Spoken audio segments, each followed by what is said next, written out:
Hi, I'm Erica. And I'm Lynn, and today we're going to talk to you about this new quilt pattern called City Life. That's right, and the title comes from the fabric that is used in it, and it's actually by Dear Stella. I think they've used a fat quarter bundle and done kind of a scrappy look on it. Well, you'll see us doing one in a little bit more constant fabrics, but you can still see great secondary patterns in this one, Lynn. Right, and this pattern uses the 9-inch Qube, and it's only 3 dies and also the companion set. I love that. Is fantastic because you can cut all your shapes out. You've got your signature block here, right, and then you've got a half square triangle there, and then you've got a quarter square triangle which is on the very edges of the block. It's right here, and that kind of threw me off. So again, as I say, read your directions. Right, and this block, because it's a combination of what we normally, it's a little bit more interesting than what we normally put together. It has an unusual finish size. It's something like 15 5/8. That's right. That's so, right. But isn't that wonderful that you can make these different blocks with your Qube? Okay, so we're going to cut the signature block now because it's actually used kind of differently for that border, and we're going to be able to cut 6 at a time. Right, because we can cut 6 layers. That's right, but your big block is going to use 12, so 2 passes and you've got that done for you.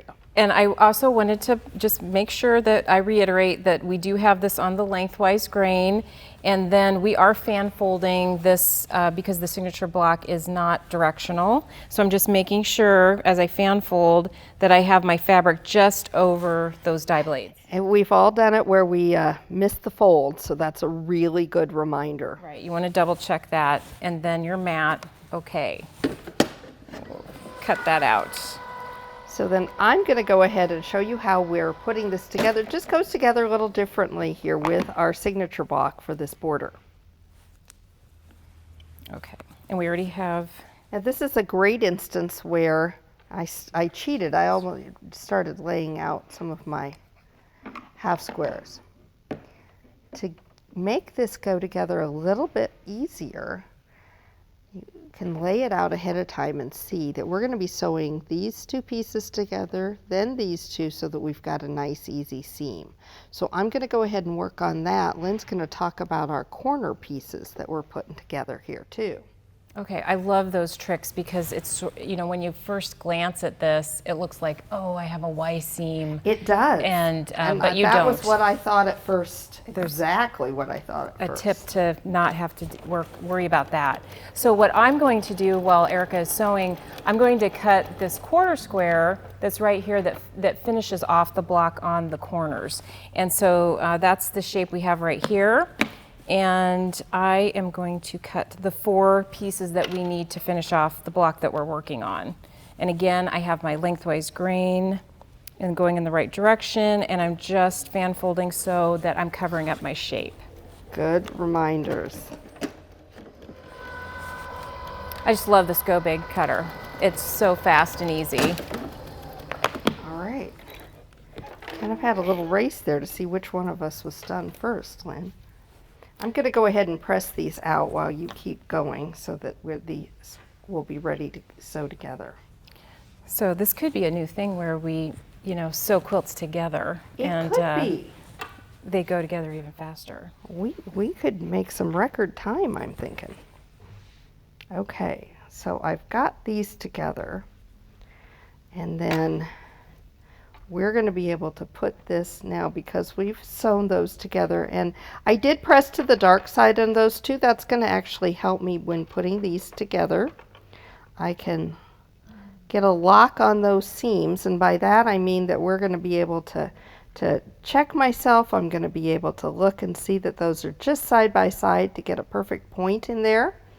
And if I was so inclined, I could put a pin there, but I'm feeling kind of wild, so I'm just going to go straight to the machine. And really with this, sticking a finger on top of there is going to work just great. And really, I think I would chain piece these together, Lynn. Yeah, it's pretty, should go together really quickly. And your points almost match up exactly on that edge, so it really aligns where you can see it. Very nicely, yeah. And I really like this treatment. It's something very different. could give, like you said, a very different look to the border of something maybe that you're already working on or that you have in your head. Or like maybe a graduation or something like that where you actually use the signature block for signatures. It's Right. kind of neat.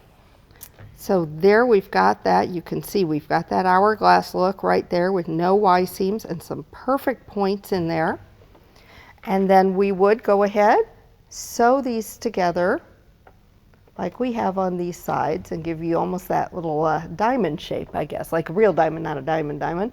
And then we'd be able to go ahead and put those corners on. Right, so I'm going to just reach across so you can see this easier. You just sew that quarter square onto that edge once all those blocks are together. Right, I think this would go together really quickly. You could even, if you put your mind to it, it'd be easily a weekend quilt. Right, and the great thing about it is it's just repetitive blocks. So you're just putting together 12 of those blocks. Once you have one done, put together 11 more, and you've got your quilt top completely put together. How easy. Yes. So this pattern is available on AccuQuilt.com. So we hope you'll share your version of it there for us under inspiration, and you can find more inspiration not only at AccuQuilt.com, but also on Facebook, Pinterest, Instagram, and Twitter. At AccuQuilt, we help you cut time So you can quilt more.